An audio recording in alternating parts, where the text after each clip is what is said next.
And I don't know if you understand. Do you see an ounce of you here? You're looking at me like, what in the world is he talking about? Do you see any kind of fruit that you've cultivated in this building? Paul Harvey tells us the true story of a lady who went to a newspaper to report the death of her husband. She took a glowing 4-page report to the obituary counter. Upon seeing it, the news clerk said, "Ma'am, you should know that it costs 50 cents a word to put that in the paper." Stunned, the wife looked back and she rewrote it. It now said, "Sam Brown dies." The clerk said, "I'm sorry, ma'am, but there's a 7-word minimum." So the widow took it back and, counting on her fingers, "Sam Brown dies, 88 Ford for sale."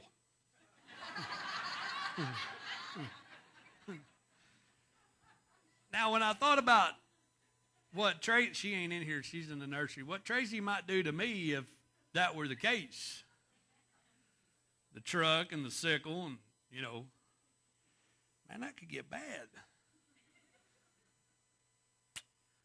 Discipleship.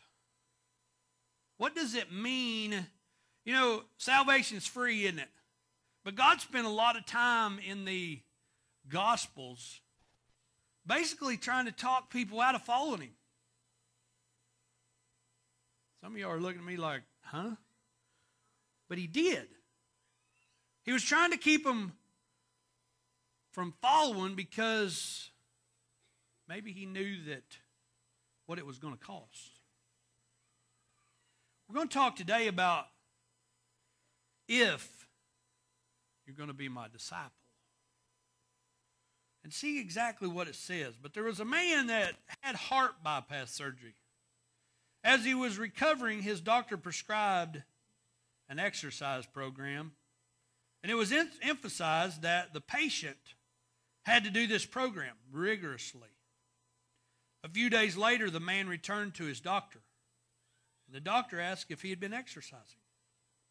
The patient replied, "Well, yes, rigorously." "How's it going?" he asked. The patient said, "Well, at first it was kind of tiring doing all those exercises once a week." "Once a week? I wanted you to do them every day," the doctor exclaimed. "But you said to do them rigorously. So, just like church, I did them every 7 days." Now, there's something not quite right about that. The man's recovery depended on him taking his exercise seriously. It also depended on him more than once a week. When the doctor said rigorously, he meant every day, just as if his life depended on it. And it did. Let's look at Luke 14, verses 25 through 35 this morning. There was a large crowd was following Jesus. He turned around and said to them, "If you want to be my disciple, you must hate everyone else by comparison. Your father, your mother, wife and children, your brothers and sisters, yes, even your own life." Now, some of you might think that's kind of harsh. And it was. But what's Jesus saying right there in those first few words? What's he meaning by all that? He's meaning you got to be sold out. Literal hating is not what he meant. He meant that discipleship was tough. He meant that you're going to have to give up time to be a disciple. A disciple doesn't mean that you come to Crosspointe once a week and that's all you do. And maybe there's a few of you that Sundays is good enough. When Tracy and I started going to church, We went 3 times in 1 week, and she got home, and she looked at me, and she said, Chris, do we have to go every time the door's open? I'm like, well, yeah. I mean, if there's something going on, I want to be in the middle of it. She's like, well, I grew up going once a week on Sunday. That was pretty good for me. I was like, well, we need to go all the time. That helps us in our discipleship. Because if we're going to follow him, you got to be 100% in. Because the Bible also says, I don't have the address, it also says that if you're lukewarm, what happens? He's going to spit you out. Are you lukewarm this morning? Or do you on Wednesday say, well, I've worked all week and I'm tired. I'm sick, I'm going to stay home. There's been lots of times that I've wanted to stay home. Y'all say, well, you're the preacher. Well, if I come and nobody else shows up, I can preach to the chairs. That's what I told the Lord. Since you called me to be the pastor, even if there's 2 people there, I'll preach to the chairs too. Maybe they'll learn something. But you guys have to show up so we can help others. Are you a disciple? Or are you just a follower? It says, otherwise, you cannot be my disciple. If you don't do all those things, you can't be a disciple. And if you do not carry your own cross and follow me, you cannot be my disciple. We're going to learn why he said if you don't carry your cross. Because back at that time, if you done something and they condemned you to death, you know why they made you carry your cross? Because they wanted to prove to you that you were sold out to Rome. That you were sold, that you knew who was boss. Why did Jesus put that in there? Because he wants you to know who you're serving. It's not always easy to serve Jesus. There's going to be times when you don't feel like it. There's going to be times when you got an attitude problem. Any of you have an attitude problem this week and just didn't feel like being a disciple of Jesus? I mean, maybe your husband done something, you said, bless the Lord, if you don't get away from me, I'm going to kill you. Or maybe your kid's done something, and if you do that one more time, you ain't going to want to see what I'm fixing to give you. I mean, we all go through those times when we're not really his disciple. But Rome wanted people to know when you carried that cross up to where you was fixing to get hung that you was submitting that, hey, this is the end of my life. No matter what, Rome's got me. We were put on this earth to carry our cross for Jesus. But don't begin until you count the cost. Now, why would he put that in there? Let's look a little farther. It says, for who would begin construction on a building without calculating the cost to see if there's enough money to finish it? Sometimes as Christians, we serve Jesus until it gets so tough that we say, if this was worth it, God wouldn't put me through this, so I'm just going to go back to my old ways. I've beaten my head up against the wall, and I'm still where I'm at. Sometimes Our attitude's in the way, ain't it? It costs a lot to follow Jesus. It costs a lot to be sold out. Sometimes we're took out of our comfort zones. Sometimes we don't get the sleep we need. You can sleep when you get to heaven. It's overrated. I've told I don't know how many you can sleep when you get to heaven. So why worry about any more than about 2 or 3 hours a day? Just all extra. Some of you are saying, well, I need 12 hours. When Biggin gets back from this Kairos thing, I bet you he'll be sleeping for 2 or 3 days. The poor guy hadn't got about 2 or 3 hours all week, and he's wore out. I mean, I'd like to see him today because I guarantee he's shuffling instead of moving his legs. The boy's wiped out.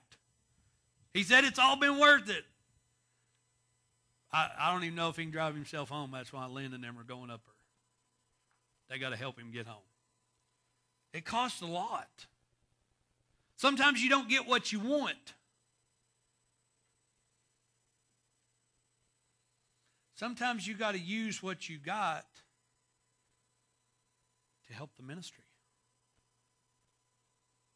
Because when we get to heaven, and you see all your buddies you used to run around and drink with and carouse and cause problems and fight with, what's it worth to know that you might have been the reason that they're there? Because one thing is, I don't want to get up to heaven and God go, hey, you see those 5 down there? If you'd have give a little bit more of your time or your talent, or heaven forbid, some of that Gitas that's in that wallet, they wouldn't be there. Nobody wants that. Nobody wants to think that we could have done a little bit better. Some of you got people just spinning in your mind, huh? Huh? You got people spinning? You're going, well, I know this one. I could probably get them to go to church if I just ask. You know most people, the reason that they don't go to church is because somebody hadn't asked them. Because somebody hadn't went over and said, hey, you need a hand today? Or maybe going through the line at McDonald's and saying, hey, put his coffee on mine. There's people we know. I still got that same neighbor. Drives by my house every day on his motorcycle. You know what I say? Hey, Tim Bunch, have you talked to him lately? I'm the preacher. And I got people that I haven't stopped and taken the time to go say, hey, we're all there. Do you count the cost of following Jesus? But don't begin until you count the cost, for would you begin construction of a building without first calculating the cost to see if there is enough money to finish it? Otherwise, you might complete only the foundation before running out of money. And then everyone would laugh at you. They would say there's one person who started the building and couldn't afford to finish. Or what king would go to war against another king without first sitting down with his counselors to discuss whether his army of 10,000 could defeat the 20,000 soldiers marching against him? And if he can't, he will send a delegation to discuss the terms of peace while the enemy is still far away. So you cannot become my disciple without giving up everything you own. Now, don't run out and put everything you got on Craigslist after church. I mean, I know because all of you are literal, you know, because you'll be calling me going, hey, can you help me with a room tonight? I need a place to stay. What God's saying is he wants you to let go. It's okay that you got a nice house. It's okay if you got a nice car. It's okay if you got worldly things. But how many in your gut, I'm going to get right where you sit, so don't hate me. How many of you have been sitting in a service before and God said, hey, take that 20 and throw it in the box? Hey, take that $5 and give it away. Come on, some of you looking at me like you have lost your mind. We've all been there. And you went, well, Lord, we got to go eat. If y'all paid here as much as you waste eating, there's no telling what we'd have here, myself included. How many of you go eat Mexican 2 or 3 times a week? Y'all are going, I ain't raising my hand. Don't be pointing back at me. I ain't been there all week.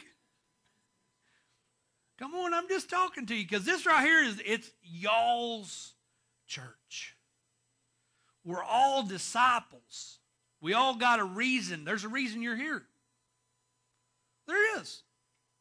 Whether you're helping clean the church, whether you're singing up here on stage, maybe your gift's just given. There's a reason we're here. We're supposed to be a disciple. It's going to cost.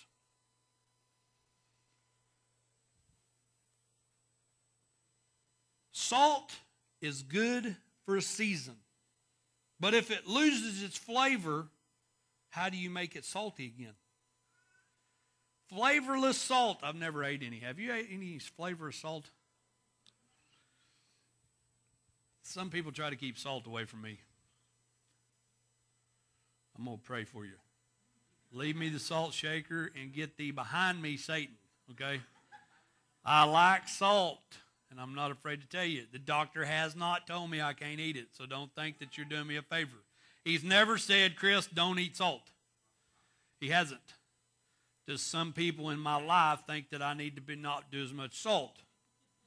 When you get your PhD, I'll let you tell me. Until then, we're going to enjoy salt. All right. But if it loses its flavor, how do you make it salty again? Flavorless salt is good neither for soil nor for the manure pile. It is thrown away. Anyone with ears to hear should listen and understand. How many of you guys are Christians on Sunday? And when Monday comes around, I've heard people tell me, well, Pastor, I work in a machine shop, or I work at a great big shop, and they just talk bad when they're there, and I catch myself just joining right in. I mean, when they get under my skin, the words just fly. When they don't do what I say, you got to get tough with them. Okay, I've been there. Some of my most favorite words I can't even abbreviate up here. I've been there. But you could do it in a Christian way. We got to be his disciples 24/7. Even when it's uncool. You ever been somewhere where if you said you was a Christian, they'd look at you and go, yeah, right. What if I was with you and you was at your job site and you said, hey, this is my pastor, this is where I go to church? What would they say? This dude here needs to be at the altar. Come on. I'm getting right beside you. I've been there. How many of you, if you told somebody you went to church, they'd say, yeah, I knew something was funny about you. You don't act like the rest of us. The hardest person that you deal with.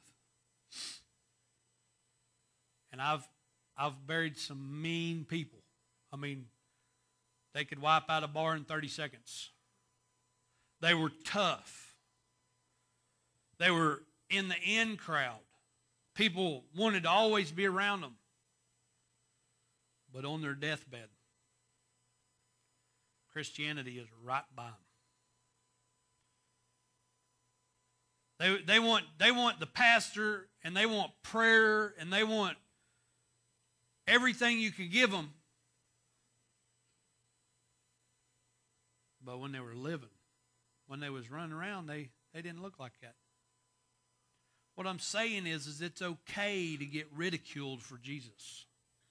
It's okay for them to make fun of you. It's okay. I was made fun of last week by somebody that I thought was real close to me. I went home and thought, well, we're going to have a come to Jesus meeting. I'm going to get right where they live. And then Jesus reminded me. You ever done that to you? He ever went, easy, big fella. He reminded me that when he was hanging on the cross, he could have called 10,000 angels, and he didn't do it. That's why I tell every one of you all the time, we don't have to take up for ourselves.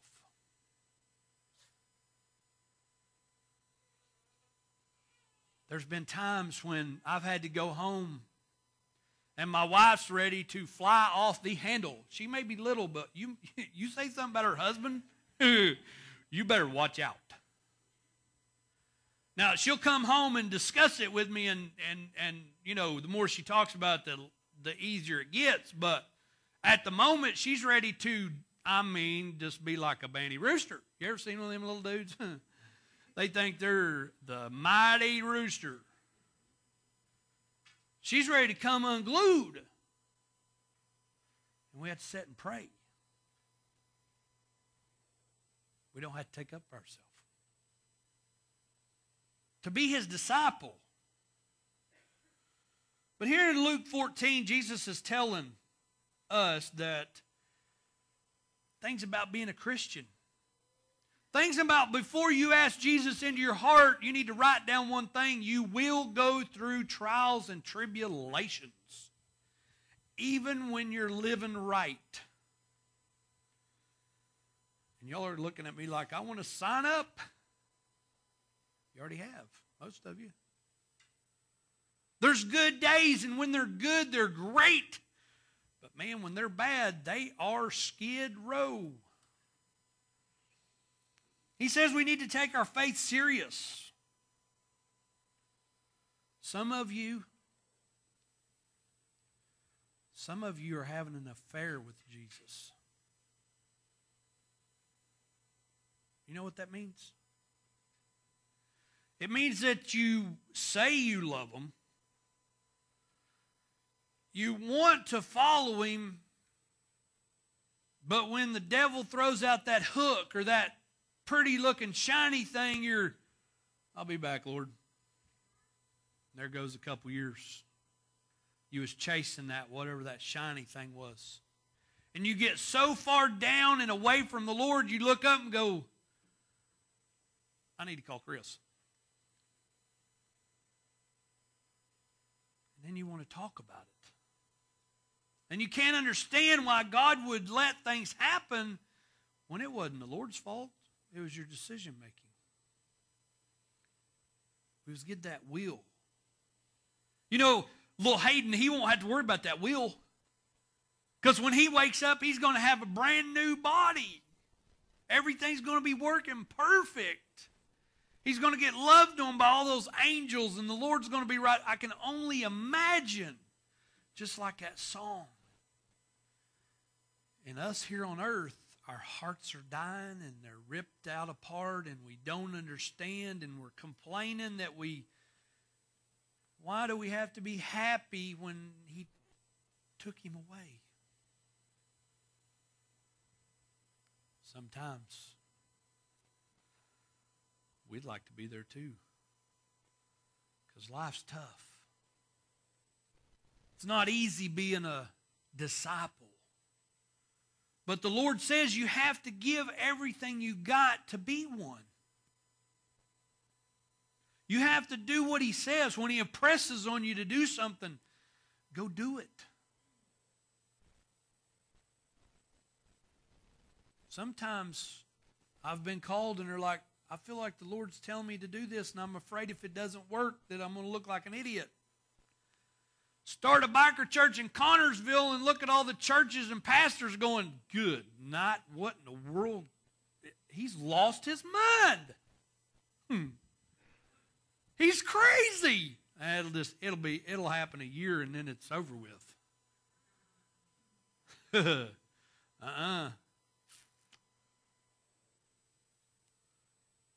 Sometimes things might look crazy, but if God tells you to do it, do it. If he wakes you up at 3 o'clock in the morning and says, do it, you do it. If you don't listen the first time, he might wake you up a second or a third. If you continue turning your head, he may let your heart be hardened. We got to work at it every day.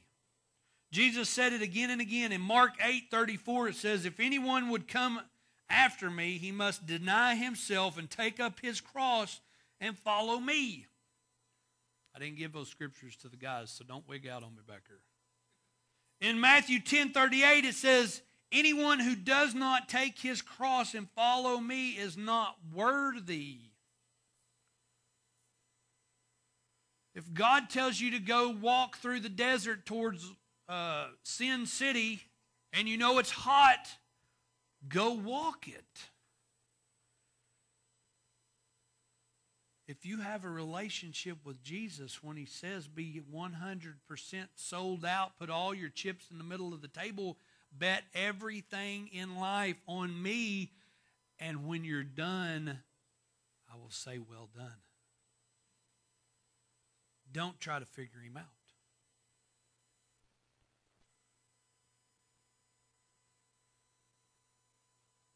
Let me ask you a question. If you were the only one that worked at this church or gave at this church, would the lights be on today? Would the heat be on? Would there be nice chairs to sit in? Take up your cross.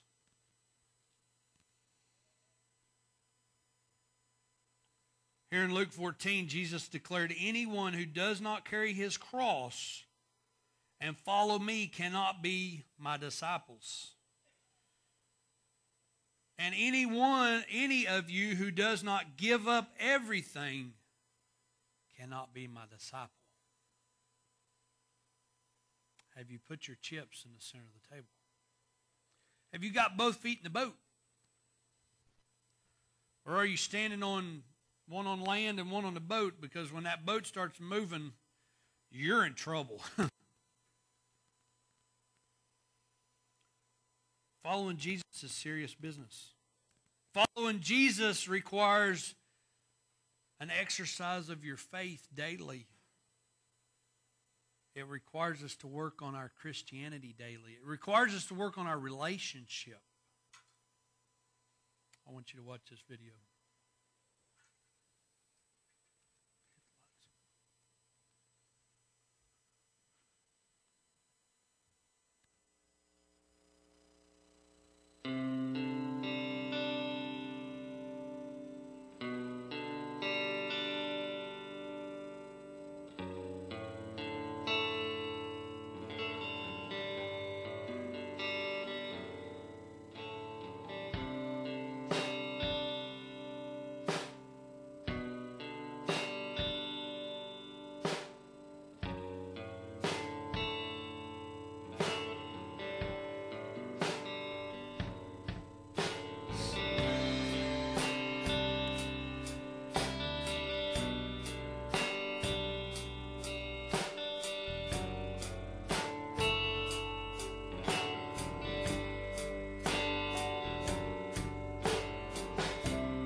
There was a minister that once asked if a certain man named John belonged to the church.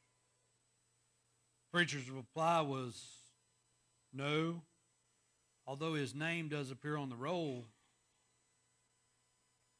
The first man was a little confused, and he asked the difference between belonging to the church and having his name on the roll. It's like this, the minister explained. John's time does not belong to the church. His energy and affection don't belong to the church.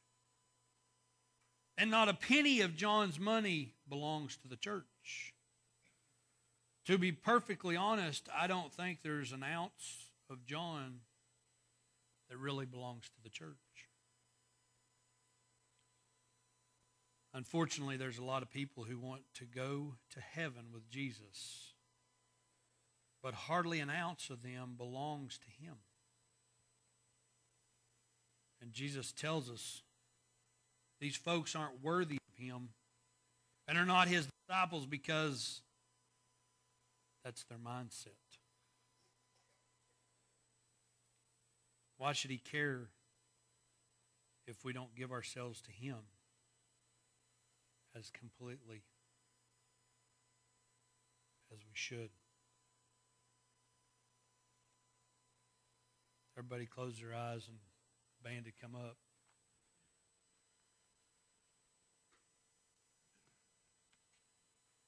You know, as I read that scripture all week long,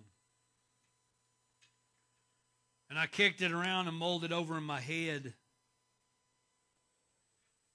if you want to be my disciple, you got to give him everything.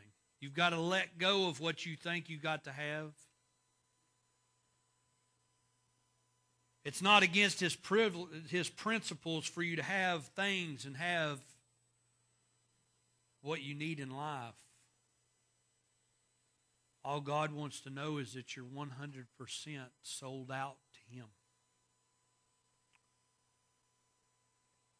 And as we think about it this morning,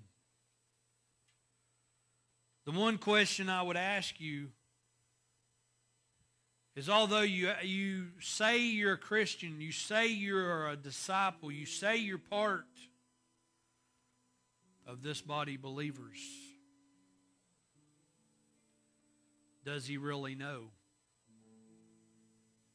Does God know that you've given 100%? Does he know that you're his everything? Do you depend on him weekly, daily, hourly just to make it through life? Or do you, like the crisis Christians do, when you're put in a pinch, the first thing you ask for is Jesus? Or you say that you're full of faith,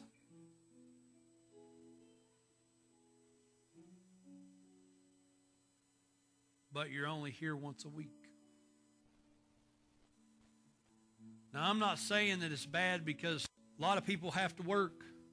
Their schedules don't permit them to be here more than once a week. Maybe they work on Sunday.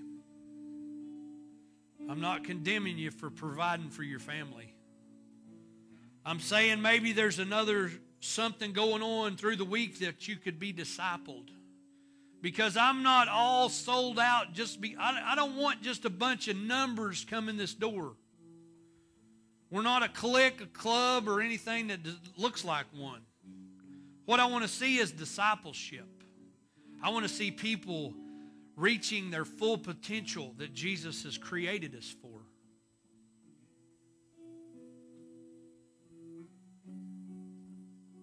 Maybe you haven't give 100% to Jesus. Maybe you don't understand that free gift that he gives. If Jesus called you home today, do you know that you'd make it home? Do you know that if you died today where you would end up?